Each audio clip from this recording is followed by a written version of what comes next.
Eli tervetuloa tähän meidän webinaariin, missä tänään puhutaan mediakasvatuksen tilasta suomalaisessa korkeakouluopetuksessa niin yliopistoissa kuin ammattikorkeakouluissa. Ja tämähän on sellainen asia, mikä ainakin meitä mediakasvatuksen ihmisiä kovasti on tässä mietityttänyt ja puhututtanut viime vuosina. Ja nyt onkin meillä koossa aivan loistava porukka siitä sitten keskustelemassa. Eli tervetuloa mukaan. 60 minuuttia meillä on tässä aikaa keskustella. Paljon on asiaa, mistä haluamme varmasti kuulla ja keskustella. Ja meillä on tänään täällä keskustelemassa todellakin huippujoukko osaajia. Eli mä olen Krista Pruski ja toimin täällä Mediakasvatusseurassa toiminnanjohtajana ja fasilitoin tätä keskustelua. Mutta mun lisäksi täällä meillä on Saara Salomaa tuolta Taide- ja kulttuuriviraston KuVin mediakasvatusyksikön päällikkö sekä mediakasvatuksen professori Lapin yliopistosta Heli Ruokamo, pitkän linjan mediakasvatusosaaja myös. Ja sitten meillä on lehtorit Kotkan XAMKista, eli Kaakkois-Suomen ammattikorkeakoulusta Osku Kiri ja Harri Mäkinen. Tervetuloa ja lähdetään heti liikkeelle siitä, että kun me ruvettiin miettimään tätä webinaarin aihetta, niin tämmöinen kysymys meille heräsi, kuten nykyään on niin kovin muodikasta tehdä ChatGPT:llä tämmöisiä kuvia, niin laitoin tällaisen kysymyksen, että mitä tapahtuu, jos yliopisto- ja korkeakouluopetuksesta katoaa mediakasvatuskoulutus. Niin tällaisen tulevaisuuskuvan se meille nyt sitten antoi. Ja tämä on nyt sitten se meidän keskeinen teema tässä näin. Tämä webinaari on herättänyt kiinnostusta ja sehän itsessään on sinänsä hyvä asia. Tästä tulee tosiaan vielä tallenne, että sitten se saadaan laajempaakin jakeluun. Mutta nyt haluttaisiin ehkä pohtia sitä, että mikä se on se tämänhetkinen mediakasvatuksen tila. Et tosiaan olemme olleet pitkään mediakasvatuksen mallimaa. Meitä tullaan ihmettelemään ympäri maailmaa, että minkälaista mediakasvatusta täällä Suomessa tehdään, mutta miten se nyt sitten onkaan? Ja haluaisin nyt kysyä teiltä kaikilta ihan tähän niin kuin alkuun tämmöisen nopean kysymyksen, että mikä on se meidän tilanne tällä hetkellä ja pitääkö meidän olla huolissaan? Ja annan puheenvuoron ensiksi Helille. Ole hyvä, Heli. Joo, kiitoksia. Kiitoksia kutsusta tulla mukaan tähän ajankohtaiseen ja tärkeään keskusteluun. Ja kyllä meidän pitää olla huolissaan aivan ehdottomasti. Tilanne on, niin kuin olette tätä tilaisuuttakin otsikoineet, hälyttävä. Eli meillä ei ole valtakunnallisesti tarkasteltuna tämmöistä kattavuutta ja läpileikkaavuutta mediakasvatuksen koulutuksessa yliopistoissa. Ja siihen täytyisi ehdottomasti puuttua erilaisin toimenpitein. Kiitos. No mitäs Osku, mitä ajattelet? Pitääkö olla huolissaan? Pitää täsmälleen samoin argumentein, mitä Heli sanoi. Et ei voi olla tilanne niin, että ollaan esimerkiksi vaikka yhden ammattikorkeakoulun varassa, joka tarjoaa sitten vähän enemmän mediakasvatuskoulutusta, vaan kyllä meillä pitää olla yliopistotason koulutusta ja tutkimusta myös. Mitäs Harri ajattelet? No oikeastaan sama, että kyllä pitää olla huolissaan. Se ikään kuin se huoli vielä kärjistyy siitä näkökulmasta, että jos ajatellaan millaisessa maailmassa me tänä päivänä ollaan, että puhutaan niin kuin digitalisoitumisesta ja medioitumisesta ja samaan aikaan meillä jotenkin niin kuin mediakasvatuksen opinnot jotenkin niin kuin rapautuu ja tuntuu, että ne häipyy olemattomiin. Niin tässä on jo joku semmoinen valtava kontrasti, että pitää olla huolissaan todellakin. Ja Saara, mitä mieltä? Joo, ilman muuta pitää olla huolissaan. Siksi me tehtiin KuVissa tällainen korkeakoulutyöntekijöiden keskustelutilaisuuksiin perustunut selvitys tämän vuoden alkupuolella, jossa tämä ikään kuin tiedetty asia tehtiin nyt sitten selkeästi näkyväksi. Eli se on se, niin kuin mitä Oskukin tuossa jo sanoi, että laajemmat opintomahdollisuudet on erittäin vähissä, mikä tarkoittaa sitä, että useimmille opiskelijoille ei ole mitenkään mahdollista opiskella laajemmin mediakasvatusta eikä medialukutaitoa. Ja tämä koskee sekä perustutkintokoulutusta että täydennyskoulutusta. Ja tilanne on suorastaan romahtanut viime vuosikymmeneen verrattuna, että erikoista olisi, jos ei olisi huolissaan. Mm. Saara, sä viittasitkin jo tähän teidän tekemään tuoreeseen selvitykseen ja me oltiin Mediakasvatusseurana mukana sellaisessa eurooppalaisessa hankkeessa tässä muutama vuosi sitten, jossa myös tehtiin selvitystä 19 eri maassa ja alueella ympäri Eurooppaa, että minkälaista se on opettajan koulutuslaitoksissa, se mediataitojen tai mediakasvatuksen opettaminen, ja sehän ei kauhean vahvalta vaikuttanut, ja Suomi oli yhtenä niistä niin kuin maista, jossa sitä, niin kuin tehtiin sitä haastattelututkimusta tai selvitystä. Ja sieltä tunnistettiin hirveän samanlaisia asioita. Huomattiin, että vahvuudet on ne, mitä on aikaisemminkin Suomessa tunnistettu, että tehdään yhteistyötä, ollaan aktiivisia, tehdään eri sektoreidenkin välillä kaikenlaisia niin kuin, toimintoja tai teemaviikkoja, käytänteitä, tapahtumia, on kansalliset linjaukset, on paljon sellaista positiivista, mikä niin kuin on jo otettu huomioon, mutta samaan aikaan se semmoisen teorian ja käytännön kuilu on huomattu, tai resurssit, tai erityisesti tietenkin resurssien puute, ja sitten se, että se ei näy siellä opettajan koulutuslaitoksessa. Niin mä haluaisinkin nyt kysyä tarkemmin, Saara, sulta, tai sulta ja Heliltä, että minkälainen se on se tilanne nyt siellä yliopistoissa tällä hetkellä. Voisitteko te vähän avata sitä? Saara, jos haluat aloittaa, ja Heli sitten voi jatkaa. Joo,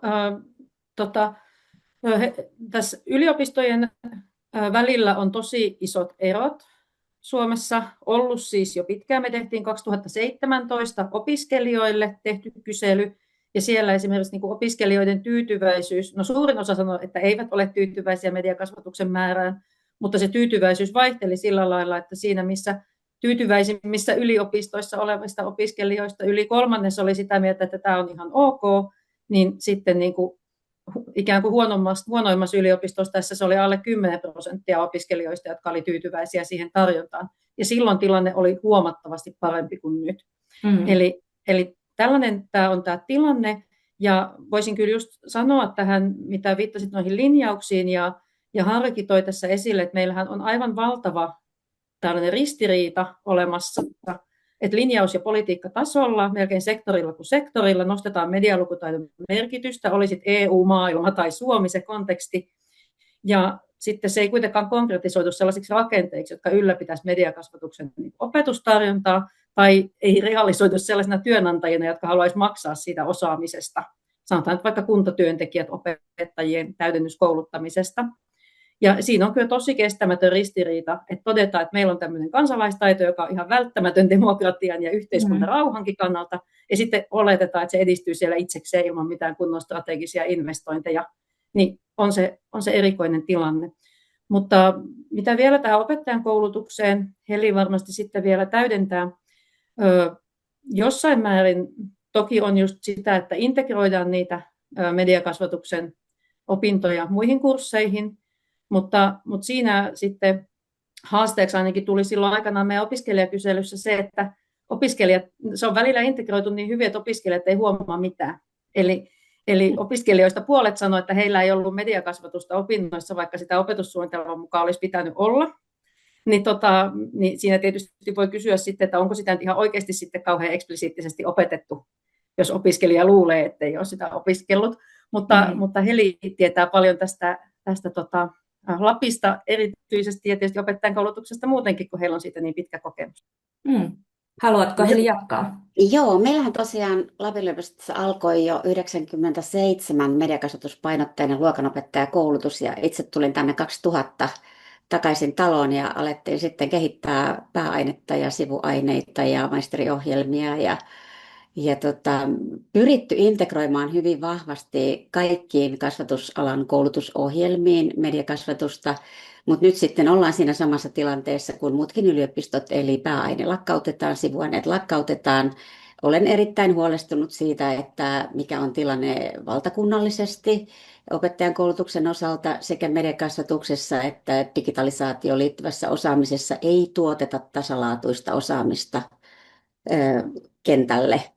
Ja siihen pitäisi nyt löytää ratkaisuja sen sijaan, että tuijotellaan näitä läpivirtauksia yliopistoissa, rahoitusmalleja, halutaan paljon enemmän opiskelijoita sisään ja heitä myös ulos, mutta pitäisi olla myös kiinnostunut siitä, mikä on se todellinen osaaminen, mitä tämän päivän yhteiskunta edellyttää. Edetään disinformaation ajassa, edetään semmoisessa maailmanpoliittisessa todella haastavassa tilanteessa. Meillä on vaikea ymmärtää niin kuin tutkijana ja kouluttajana, että miten tämä voi olla näin ristiriitaista. Tarvittaisiin enemmän kuin koskaan ja leikataan enemmän kuin aikaisemmin koskaan. Eli tämä ei nyt vaan ole järkeen käypää millään tavalla. Ja se, miten tämä nyt niin kuin näyttäytyy, niin tämä on tämmöinen vastuun joukkopakotilanne. Eli opetus- ja kulttuuriministeriö vastailee, että se on yliopistojen sisäinen asia ja yliopistojen strateginen johto, operatiivinen johto sysää sen tiedekuntien vastuulle ja tiedekunnat toteaa, että heillä ei ole resursseja. Eli kukaan ei vastaa mistään. Ja tämä on todella suuri huolenaihe. Joo, se on kyllä todella ristiriitainen, niin kuin sanoitte. Miten Harri ja Osku, niin miten te ja keitä te opetatte siellä XAMKissa? Miten teillä näkyy mediakasvatuksen opinnot? Jos aloitanko mä? Aloita sinä. Selvä. Me koulutetaan sosionomiopiskelijoita ja ensi vuonna tulee 10 vuotta täyteen, tulee 10-vuotisjuhlat, että 2017 aloitettiin mediakasvatuksen opetus sosionomeille ja nimenomaan tuolla XAMKin Kotkan kampuksella tällä hetkellä, kun meillä sosionomeja koulutetaan 3 kampuksella, niin me annetaan kaikille näille kampuksille sosionomiopiskelijoille mediakasvatuskoulutusta ja meillä on kaiken kaikkiaan 4 opintojaksoa eli 20 opintopistettä, kukin siis 5 opintopisteen laajuinen ja sitten jos vielä opiskelija haluaa tehdä opinnäytetyönsä, niin voi tehdä mediakasvatuksesta opinnäytetyön.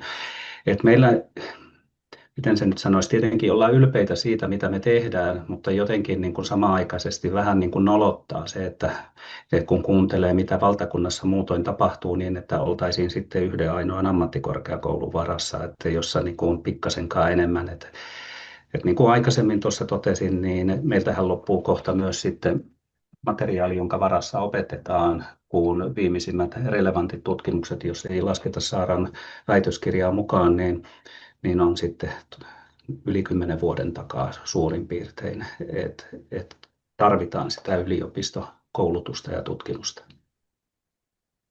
Haluatko Harri jatkaa? Sanoinko mä kaiken? Jatkaa sen verran vielä tuohon Oskulle, että puhut tuosta meidän opintojaksoista, niin meillähän todella on nämä 3+1, eli meidän johdatus mediataitoihin ja ihan tämmöinen peruskäsitteiden avaaminen, mediasuhteen pohdiskeleminen. Sitten meillä on mediakasvatuksen luovat menetelmät, joka on tämmöinen tuotantojakso.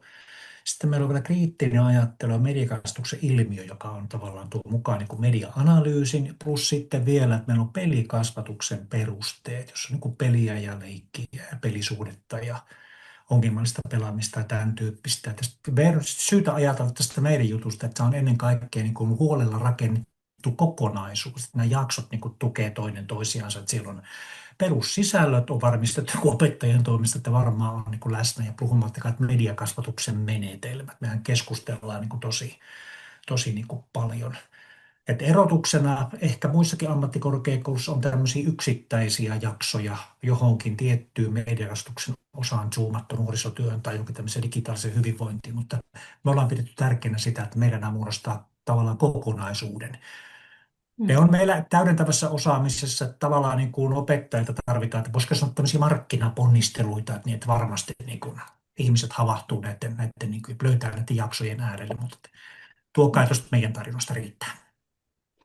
No voisin vielä kysyä, Harri ja Osku, teiltä sen, että kun näissä selvityksissä aina puhutaan niistä opettajista tosi paljon ja opettajien osaamisesta ja jotenkin se vastuu aina niin kuin helposti jää niin kuin heidän harteille, niin miksi teidän mielestä pitää sitä mediakasvatusta siellä teidän opinnoissa ylipäätänsä opiskella, tai miksi sitä kannattaisi opiskella? Harri, sä voit aloittaa, koska sulla on hyvä vastaus tähän. Joo, siis mehän nyt puhutaan nimenomaan tavallaan sosionomikoulutuksen näkökulmasta, että jolle ei sosionomikoulutus ole tuttu, niin nehän on tämmöinen ammattiryhmä, joka toimii niin kuin tavallaan kasvatus- ja ohjaustehtävissä ihan niin kuin vauvasta vaariin.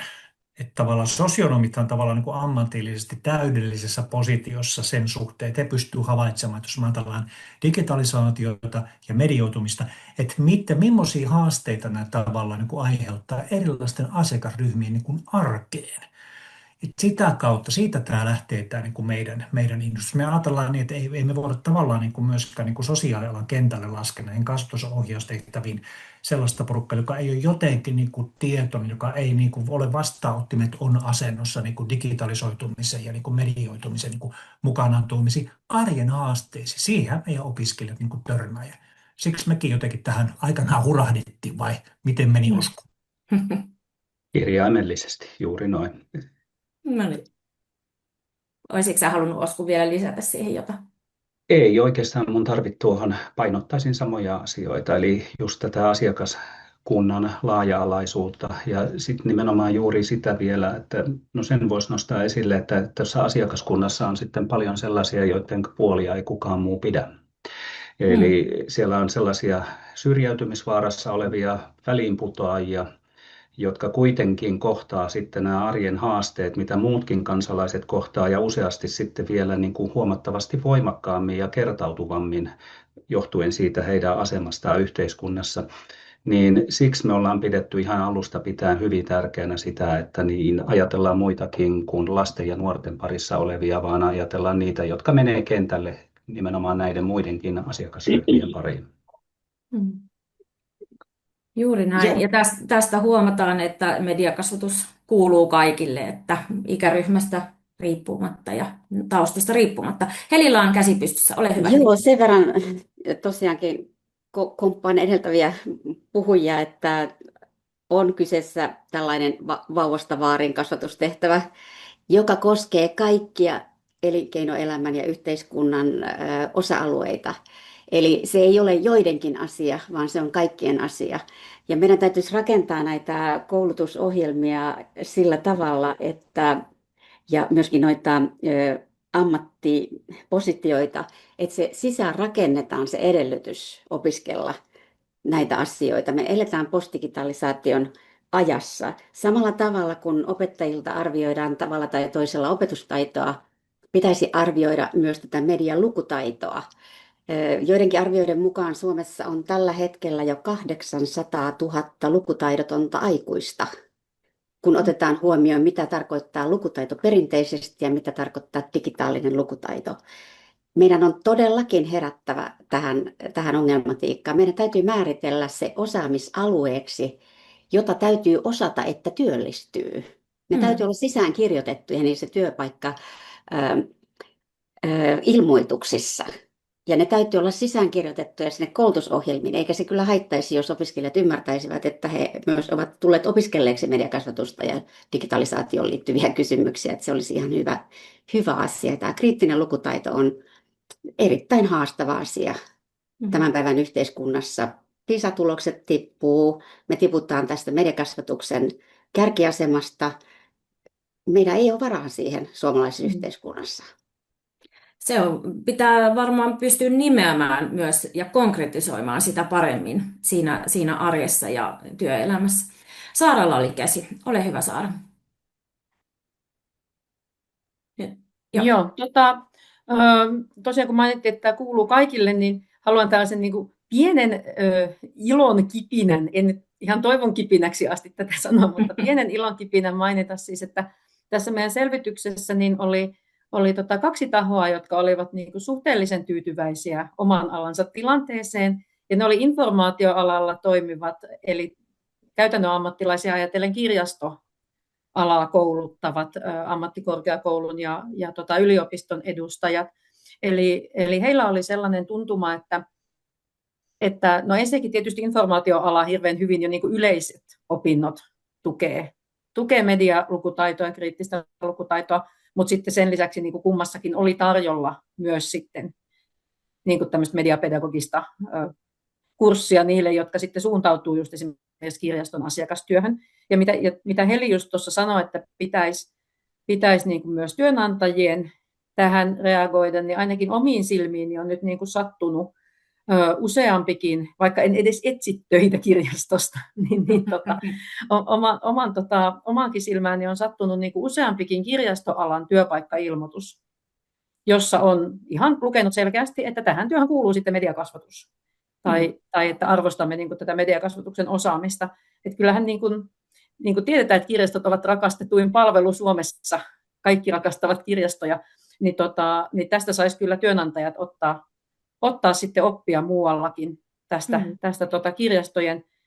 kirjastojen hienosta suhtautumisesta, ja sehän sitten tietysti heijastuu kyllä ennemmin tai myöhemmin, luultavasti ennemminkin jo sitten sinne koulutukseen, jos huomataan, että hetkinen, nämä ihmiset ei niin kuin työllisty, jos ei ne näitä asioita osaa, niin kyllä sitä alkaa kummasti sitä kurssia löytymään sitten sinne koulutusohjelmiinkin. Mutta siis vaikka kaikki rakastaa kirjastoja, niin kirjastoraukoilla on vähän tämmöinen samanlainen tilanne kuin peruskoululla, että jos joku keksii maailmassa ongelman, niin sitten keksitään, että kirjastohan se ratkaisee. Niin me ei kuitenkaan voida siihen lähteä, että kirjastolaisten täytyy niin kuin yksinään ratkaista nämä ongelmat, vaikka siellä hyvää esimerkkiä nyt näytetäänkin. Ja tuohon, jossa nopean kommentin, nythän nykynuorten varmin tietolähde on TikTok, eli ei ne sinne kirjastoon välttämättä päädy. Oskulla oli käsi. Ole hyvä, Osku. Kiitos. Tuohon Saaran kommenttiin kuvaa hirvittävän hyvin just sitä, mitä Helikin aikaisemmin totesi tuossa, että mediakasvatus on kaikkien asia. Et just siinä mielessä, että niin kuin Saara totesi, että eihän sitä voi pelkästään kirjastolaisten harteille yksin jättää. Mä ajattelen nyt taas tätä niin kuin meidän omien opiskelijoiden asiakaskunnasta käsin, että monet siitä asiakaskunnasta ei myöskään ole sitten syystä tai toisesta kirjaston asiakkaita. Et mehän niin kuin tarvitaan just monelle muullekin alalle sitä koulutusta. Mä ajattelen tässä taas sit meidän omaa organisaatiota ja ajattelen just vaikka kriittisen lukutaidon, medialukutaidon ja tuollaisen informaatiovaikuttamisen näkökulmasta, niin Haren kanssa ollaan tässä huomattu, että sellainen mielenkiintoinen ilmiö, että meillä insinöörikoulutus antaa sitten niin tällaista medialukutaitokoulutusta TKI-toimintana, ettei omille insinööriopiskelijoille. Eli kun meillä on kyberturvallisuuden koulutus, niin näiden insinööriopiskelijoiden koulutukseen ei kuulu tuntiakaan minkäännäköistä kriittisen medialukutaidon koulutusta, mutta siitä huolimatta tämä kyseinen insinöörikoulutus antaa sitten tällaista kriittisen medialukutaidon koulutusta ja opetusta niin kuin täydennyskoulutuksena.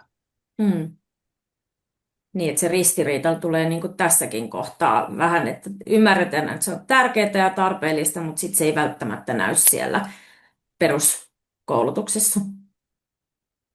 No nyt tässä on vähän jo niin kuin sivuttukin näitä asioita, mutta miten me ollaan nyt päädytty tähän tilanteeseen, kun me ollaan oltu se mallimaa, ja muistelen myös vaikkapa sitä, että kun tänä vuonna Mediakasvatusseura on täyttänyt 21 vuotta ja meidät on perustettu silloin aikoinaan sitä varten, että ollaan ymmärretty se, että tarvitaan tämmöistä yhteistä keskustelua ja puhetta mediakasvatuksesta ja sen edistämisestä Suomessa. Ja ollaan jo paljon, ei pelkästään me tietenkään, vaan monet muutkin saaneet aikaiseksi tässä mediakasvatuksen alalla, mutta mitä on tapahtunut? Miksi mediakasvatuksen koulutus on nyt kaventunut?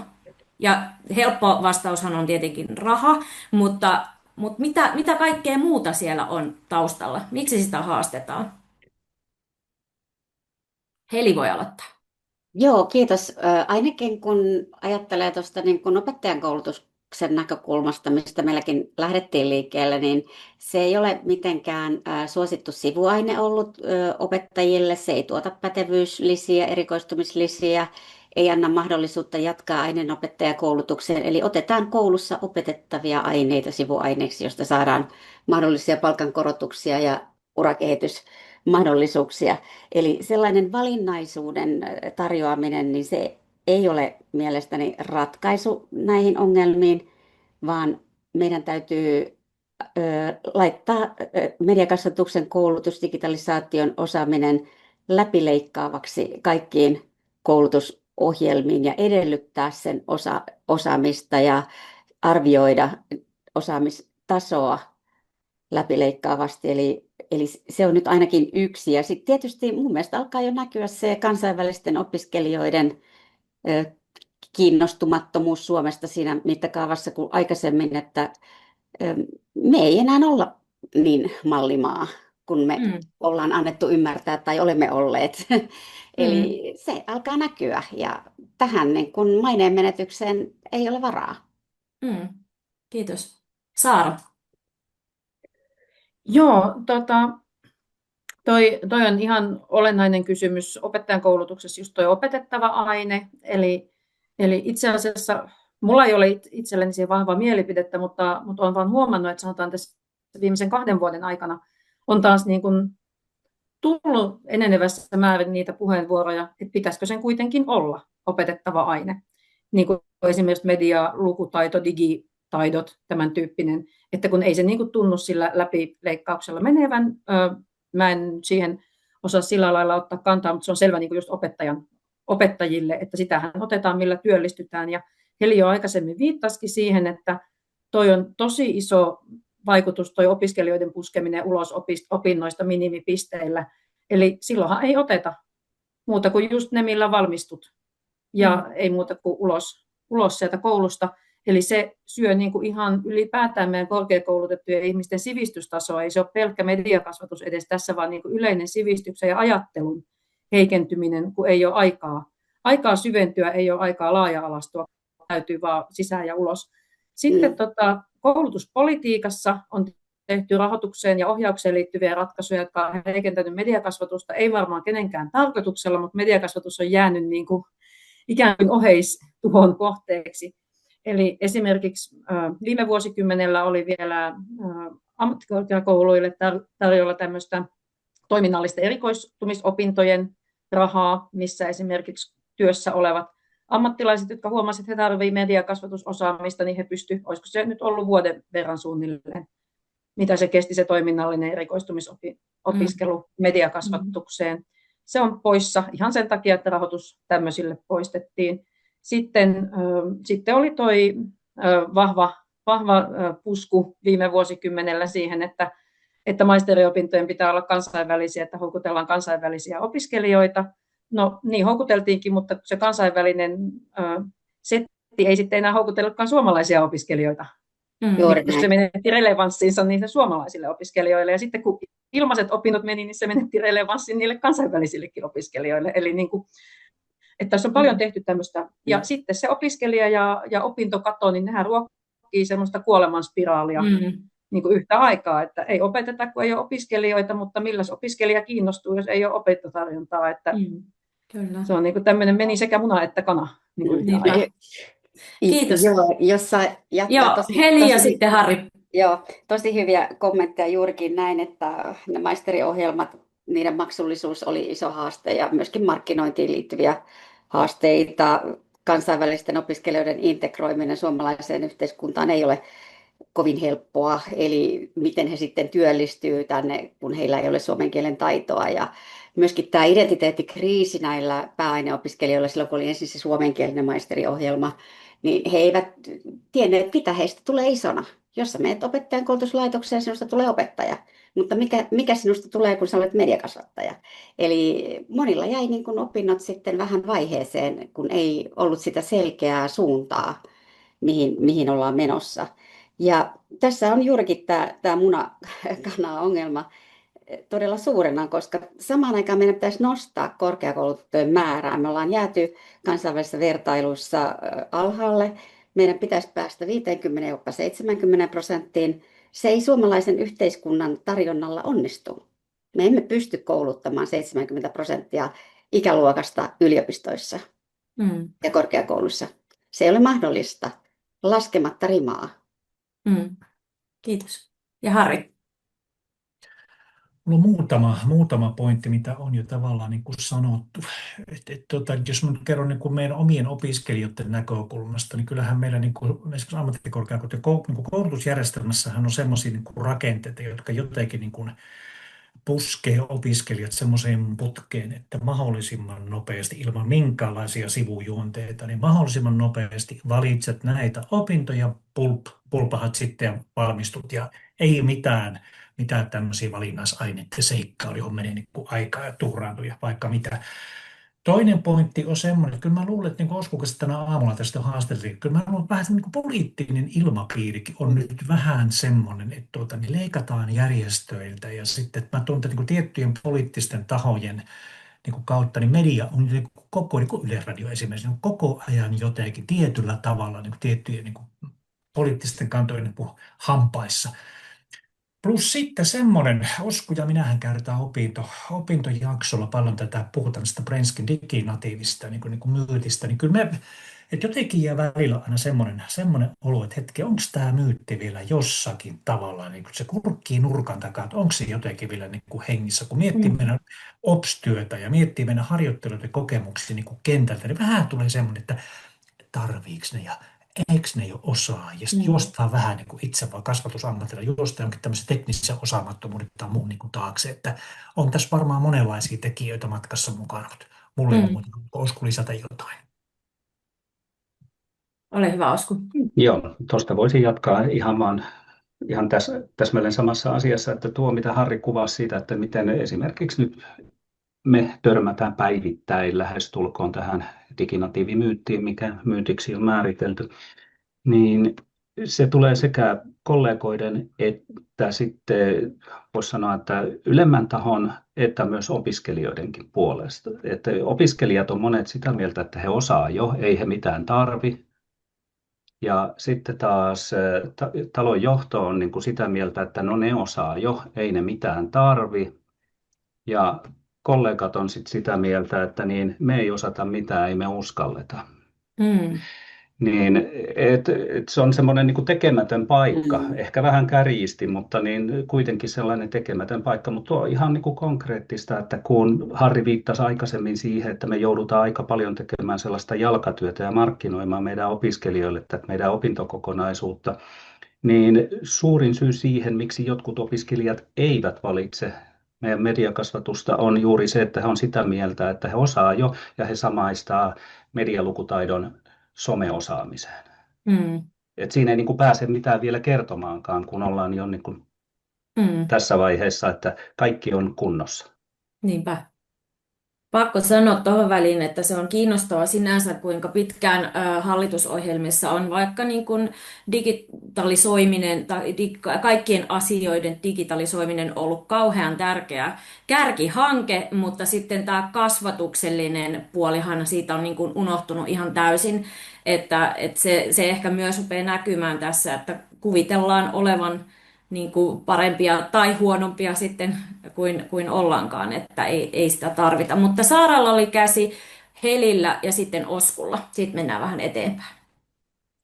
Joo, kyllähän tämä diginatiivimyytti on minun niin kuin tämmöinen arkkivihollinen, jonka kanssa saa aina painia. Mutta mun mielestä se on niin kuin hyvä esimerkki myöskin siitä, että mediakasvatuksella on sellainenkin haaste, että mitkään vanhat mediakasvatuksen asiat eivät ole menettäneet relevanssiansa. Eli ihan yhtä lailla ne lapset ja nuoret vaikka edelleen painii niiden niin kuin epärealististen sankareiden ulkonäön kanssa kuin mitä ovat painineet 80-luvulla, kun ne on jotain Jane Fonda jumppavideota katsoneet. Eli siis niin kuin, tavallaan niin kuin sellaiset perusasiat pitäisi pystyä niin kuin koko ajan tekemään, tai vaikka, että mikä on journalismin merkitys, mikä on journalismin yhteiskunnallinen tehtävä ja näin poispäin. Ne ei ole niin kuin menettänyt millään lailla relevanssia, kun niitä tarvitaan edelleen. Ja sitten koko ajan tulee sitä uutta, jotka myös pitäisi ottaa haltuun. Ja tavallaan niin kuin, tämä on niin kuin jotenkin vielä se niin kuin vahva haaste, että sitten luonnollista on, että se huomio kiinnittyy niin kuin siihen uuteen. Ja esimerkiksi just, sitten tulee niin kuin tämä diginatiivimyytti. Se on niin kuin maailmanlopun ennustus, että aina kun se on osoitettu vääräksi jonkun niin kuin asian kanssa, niin sitten se keksitään, että ne olikin kännykkänatiiveja, ei kun ne olikin tekoälynatiiveja, ei kun ne olikin sitä ja tuota natiiveja. Eli kun se ei koskaan toteudu se ennustus, niin siinä vaan niin kuin siirretään sitä eteenpäin, että mitä natiiveja ne olikaan, ne lapset ja nuoret. Ja mä yleensä käytän sitä koulutuksissa, että kyllähän päiväkodissa on tosi paljon diginatiiveja, mutta ne alkuperäiset diginatiivit on siellä töissä eikä hoidettavana. Että se on tämmöinen, mutta se on mun mielestä hyvä muistutus siitä, että mediakasvatuksessa täytyisi yhtä aikaa pitää huolta niistä perusasioista ja sitten niin kuin pystyä päivittymään. Ja se on kyllä tosi iso haaste, varsinkin jos meillä ei niin kuin valmistu yhtään sellaisia niin sanotusti koreammattilaisia mediakasvatuksesta, jota aikaisemmin on valmistunut niin kuin pääaineopiskelijat ja muut, jotka on sitten vieneet sitä niin kuin alaa eteenpäin, sanotaan vaikka kirjastoalan kouluttajina tai korkeakouluissa työskentelemään. Sitten Heli ja sitten Osku.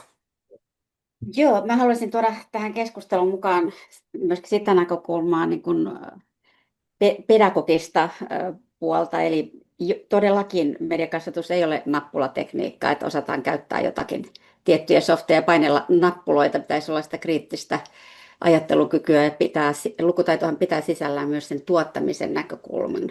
Eli sä olet vastuullinen, aktiivinen toimija siinä mediayhteiskunnassa, työskennellet yhdessä muiden kanssa. Ja toi COVID kyllä osoitti sen, että kun kaikki pakotettiin verkkoon, ja sitten tuli semmoinen käsitys, että okei, kaikki osaa verkko-opettaa. Ja se ei ole totta. Eli se oli hyvin hajanaatuista, minkälaista koulutusta opiskelijat sai, riippuen siitä, minkälainen osaaminen kyseisten kurssien ja koulutusohjelmien opettajilla oli. Eli liian paljon tulee huolestuttavia signaaleja, esimerkiksi tuolta lukiokoulutuksenkin saralta, että se on tämmöinen ihminen tietokone. Tietokoneella opiskellaan ilman, että pyritään siihen, että oikeasti aidosti rakennettaisiin tietoa yhdessä toisten kanssa ja että se teknologia on se tiedon rakentamisen apuväline. Eli tämä vaatii mun mielestä tosi paljon työtä vielä, että me saadaan tarjottua laadukasta verkko-opetusta, laadukasta mediakasvatusta, että nämä taidot on sillä tasolla teknisesti, pedagogisesti ja sisällöllisesti niin kuin niiden pitäisi olla. Osku. Kiitos. Heli tuossa sanoikin sen, mitä mä meinasin sanoa, mutta paljon paremmin. Mulla se oli kiteytymässä vaan siihen, mihinkä itse ainakin opetustyössä törmään tämän tästä, on se, että menee mediakasvatuksessa vaikka kohderyhmällä opiskelijoilla media ja kasvatus sekaisin. Ollaanko me niin insinöörikansa sitten, että kun me aletaan puhumaan niin aidasta, niin me puhutaankin aidan seipäistä. Että jotenkin ihan tämän tästä törmää siihen, että kun yrittää painottaa sitä pedagogiikkaa, kasvatusta, niin sitten huomaa, että joku on kääntämässä puhetta median suuntaan. Mutta ei mulla sen kummosempaa tuolla. Joo. Mä tässä mietin tällaista yleisökysymystä, joka koskee S2-opiskelijoita, ja täällä on erityisesti haluttu kysyä sellaista, että miten S2-opiskelija saadaan luottamaan suomalaiseen mediaan. Että tämä on nyt hyvin tämmöinen konkreettinen kysymys, mutta ehkä liittyy tähän edelliseen keskusteluun, että minkä takia sitä mediakasvatusta tarvitaan, niin olisiko teillä antaa nyt tässä kohtaa jotakin ajatuksia, miten me tuetaan esimerkiksi suomea toisena kielenä puhuvia oppilaita mediakasvatuksessa?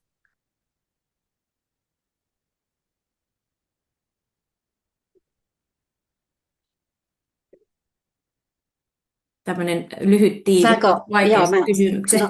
Ole hyvä, Heli. Nostin kättä ylös. Tämä koskee S2, mutta ihan muitakin opiskelijoita. S2-siltahan edellytetään sitä kulttuurin tuntemusta. Mediahan käyttää merkittävää valtaa, niin kuin me tiedetään.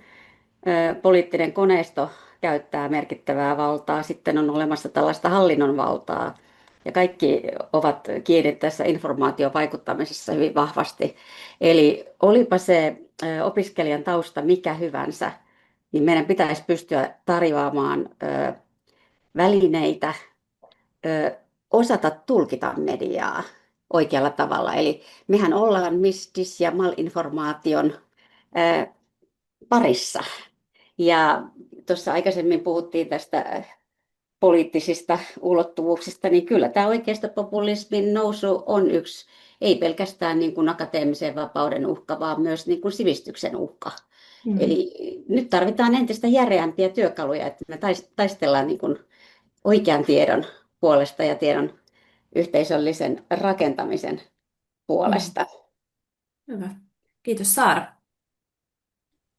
Joo, tietysti totean tähän disclaimerina alkuun, että tiedän, että S2-oppilas voi olla vaikka Norjassa syntynyt ja heillä lehdistön vapaus on paremmalla tolalla kuin Suomessa, mutta suurin osa S2-oppilaista tai heidän perheensä alun perin eivät ole lähtöisin Norjasta, vaan iso osa oppilaista on sellaisista maista, joissa ihmisillä on ollut täysi syy olla luottamatta, erityisesti valtiolliseen mediaan.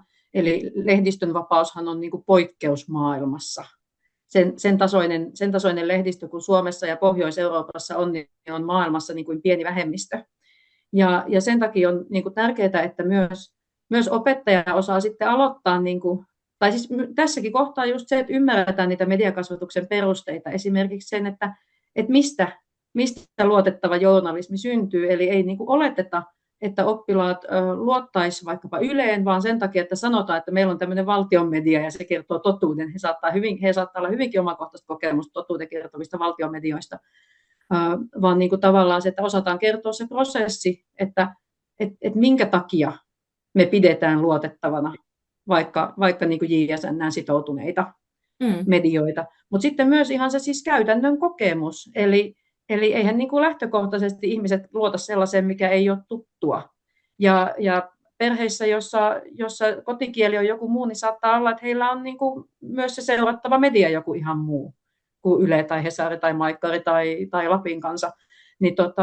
Niin ihan se, että saa myös siellä opetuksessa sitä käytännön kokemusta siitä, että tämä on niin kuin, täältä näitä tietoja haetaan, eli näyttämällä sitä esimerkkiä.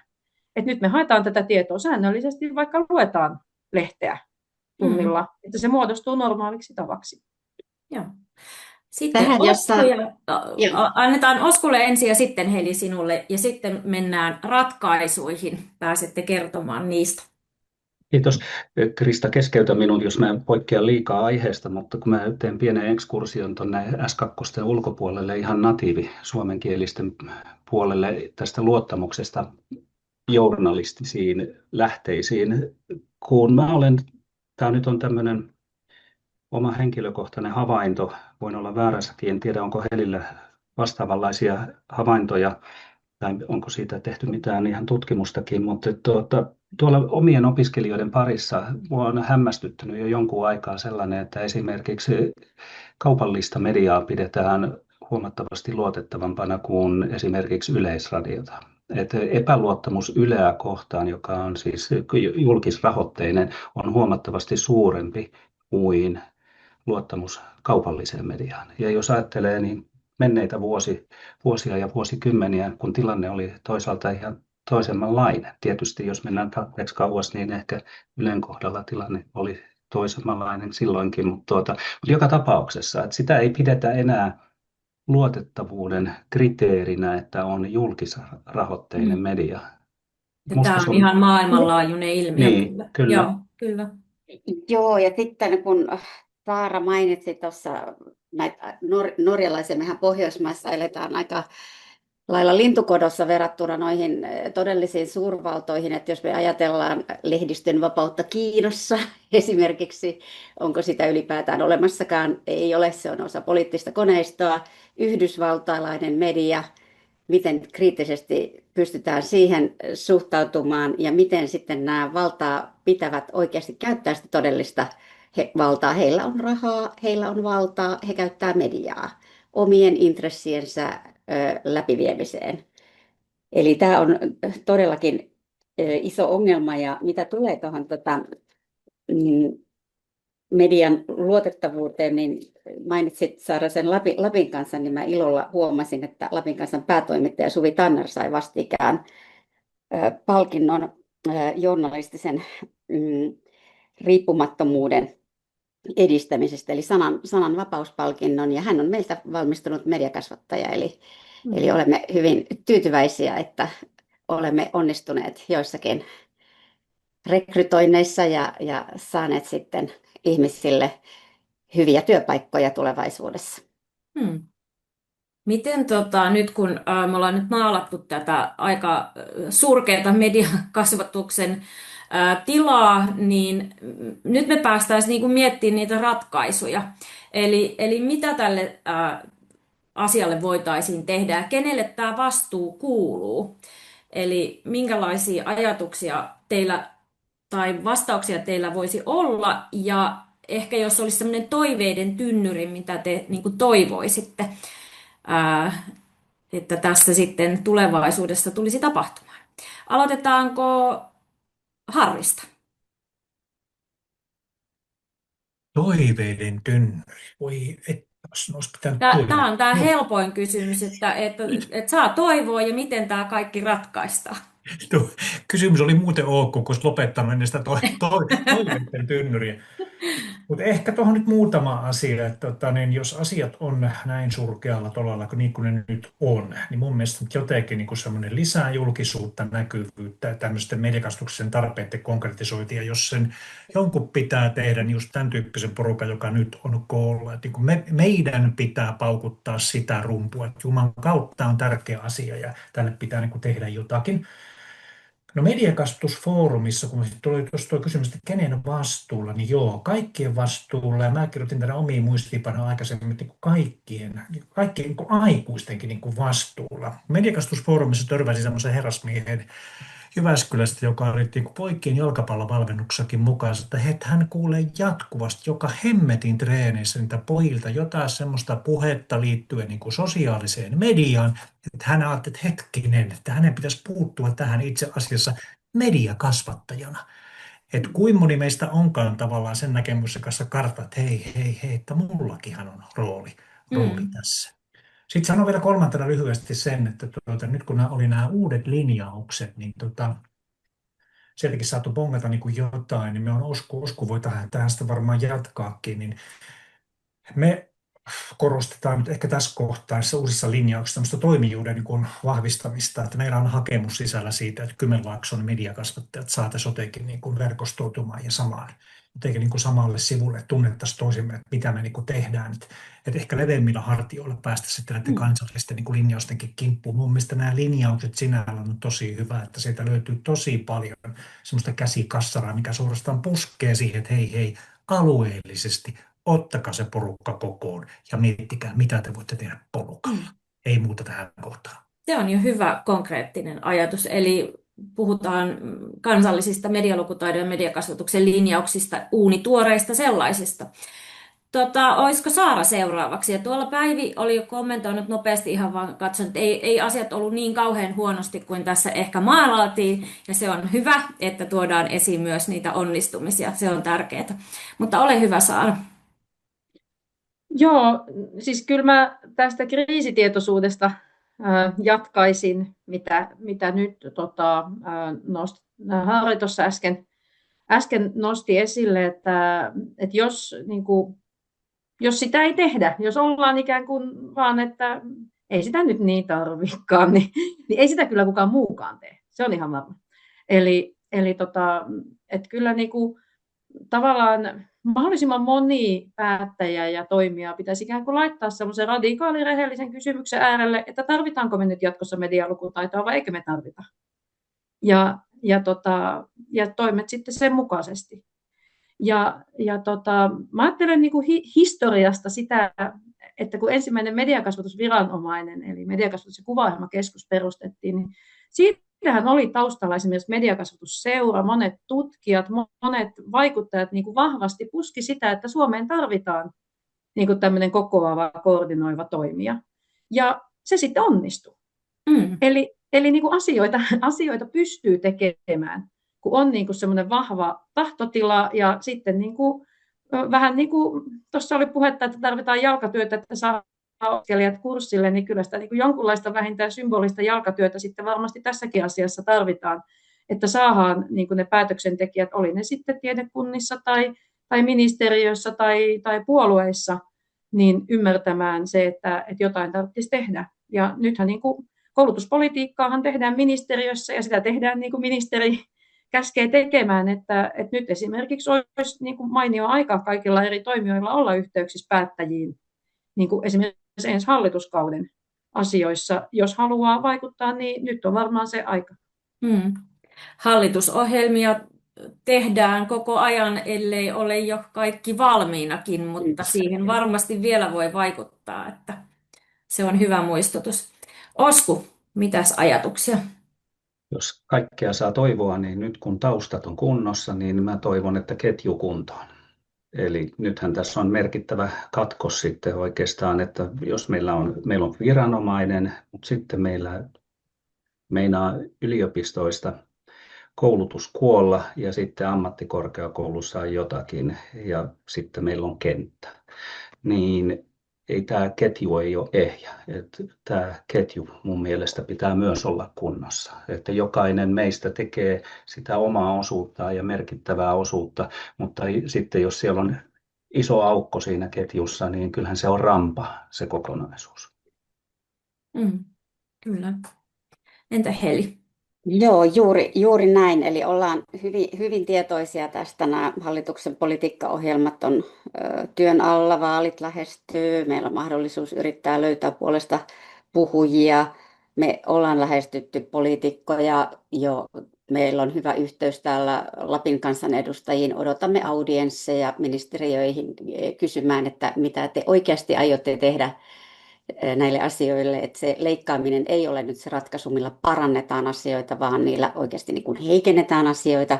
Eli täytyy niin kuin edetä ylhäältä alaspäin, mutta myös alhaalta ylöspäin. Eli lähteä sieltä tiedekuntatasoilta ja nousta sinne operatiiviseen johtoon, strategiseen johtoon ja yrittää saada tämä niin kuin viesti läpi. Että kaikki sitoutuu siihen. Palaan siihen, mistä aikaisemminkin puhuin, että nyt tarvitaan niitä, jotka ottaa vastuun asioista. Käsien levittelyn aika on ohi. Entä Saaralla oli siellä käsi pystyssä? Joo, mä unohdin vielä sen toiveiden tynnyrin. No niin, nyt saa Harri toiveita. sanoi, että jos voi olla sillä päin, että saa vaan toivoa. Niin mä ajattelen, että niin mä itse olisin niin kuin tyytyväinen siinä vaiheessa, kun olisi niin kuin sellainen tilanne, mitä tuolla chatissakin on noussut, että on monenlaisia koulutusohjelmia, jossa on niin kuin jotain. Ja se on tosi tärkeää, koska se on ihan selvää, että me ei voida eikä meidän tarvitse kouluttaa niin kuin 3000 mediakasvatuksen maisteria vuodessa yliopistoista, vaan niin kuin isojen massojen kannalta se on kaikkein tärkeintä, että on niin kuin jotain niin kuin niissä koulutusohjelmissa. Mutta sitten me tarvitaan niin kuin hieman niitä ihmisiä, jotka tietää mediakasvatuksesta paljon. Ja se on nyt niin kuin se iso ongelma, että kun meillä ei ole niitä ihmisiä kohta, niin kuin, jotka tietää mediakasvatuksesta paljon, niin lopulta mä pelkään, että meillä ei ole myöskään niitä, jotka opettaa sitä hieman. Koska se tilanne on niin kuin myöskin se, että jos niin kuin, tai kun koulutusohjelmat lakkautetaan, niin alkaa olla vaikea perustella myöskään rekrytointipäätöksissä, että miksi meille pitäisi palkata sitä mediakasvatuksen osaajaa tänne töihin, kun katsotaan, että hetkinen, eihän teillä opeteta mediakasvatusta. Ja sitten kun luonnollisen poistuman kautta ihmiset vaihtaa työpaikkaa tai muuta, niin siinähän käy sitten niin, että heidän niin kuin tehtävänsä täytetään jollain muulla paikalla. Ja silloin niin kuin meillä on iso riski siinä, että niin kuin se isoille massoille tarvittava vähän jää opettamatta, koska kuten hyvin tiedetään, niin opetussuunnitelmat on sellaisia taistelukenttiä, että siellä on niin kuin enemmän aiheita tyrkyllä kuin mitä niin kuin sinne mahtuu. Niin jos sieltä puuttuu ikään kuin ne niin kuin ydintekijät puolustamassa niitä vähäisiäkin, niin sitten niitä ei pian ole. Mutta tavallaan se mun toiveiden tynnyri on niin kuin tässä kohtaa se, että pidetään huolta siitä, että olisi vielä niin kuin jonkun verran jatkossakin niitä ihmisiä, jotka on niin kuin todella niitä ydinosaajia, jotta he pystyvät puolustamaan niin kuin myös sitä niin kuin integroitavaa pientä osaa, mitä me tarvitaan sinne isojen massojen koulutukseen. Kyllä. Kiitos. Oliko Heli, sulla laitoitko käden? Joo, ihan pieni toiveiden tynnyriin nyt kun olen aloittanut tässä mediakasvatusseuran hallituksessa merkittävä toimija tämän kuvin lisäksi, joiden kanssa me ollaan nyt edistetty näitä keskusteluja tuonne ministeriöiden suuntaan, niin toivoisin, että me otetaan huomioon tässä kaikessa tutkimusperustaisuus, opetuksen kehittäminen yliopistoissa täytyy olla tutkimusperustaista ja meidän täytyy antaa tutkimusperustaista opetusta, että se on avainasemassa ja en näe enää mahdollisena tehdä koulutusohjelmia tai opetussuunnitelmia ilman, että siellä on jonkinlainen tekoälylukutaito sisäänkirjoitettuna. Me jäämme muuten kehityksessä tosi pahasti jälkeen. Hyvä, kiitos. Katson kelloa ja totean, että ehkä yhdelle kysymykselle, yleisökysymykselle voisi olla tässä vielä tilaa. Onko siellä joku, joka haluaisi avata vaikka mikrofonin ja kameran ja kysyä tai laittaa chattiin? En ole hirveän paljon nyt oikein chattia kerinyt itse seuraamaan, mutta nouseeko sieltä joku tärkeä kysymys, jonka haluaa tähän vielä loppuun kysästä?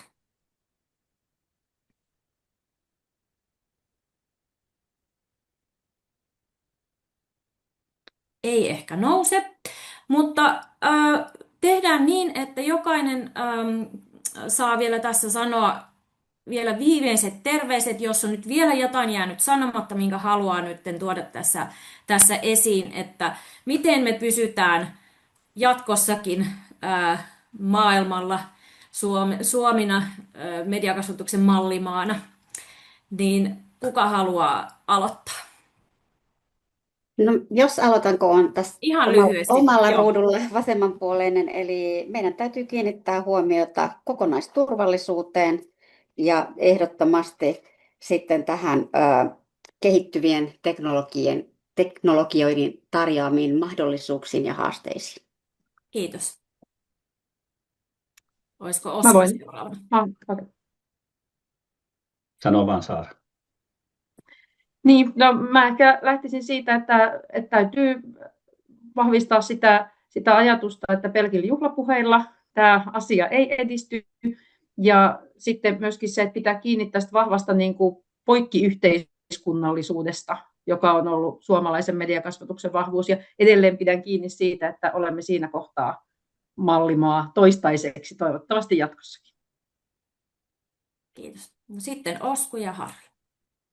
Mä olen täsmälleen samaa mieltä Saaran kanssa. Se oli itse asiassa sitä, mitä mäkin meinasin sitten sanoa, että mulla ei oikeastaan ole sen enempää täydennettävää. Mä olen oikeastaan tuonut monta kertaa esille sen, että mitä itse toivon, että mikä olisi tarpeellista. Eli se, että meillä on se koko ketju kunnossa. Mä omasta tontistani siitä näkökulmasta minua huolestuttaa se, että jos sosiaalialan tietoon perustuvaa toimintaa, niin silloin kun me ajatellaan mediakasvatusta, medialukutaitoa, että meillä ei ole kohta sitä tietoa, jonka varassa kouluttaa.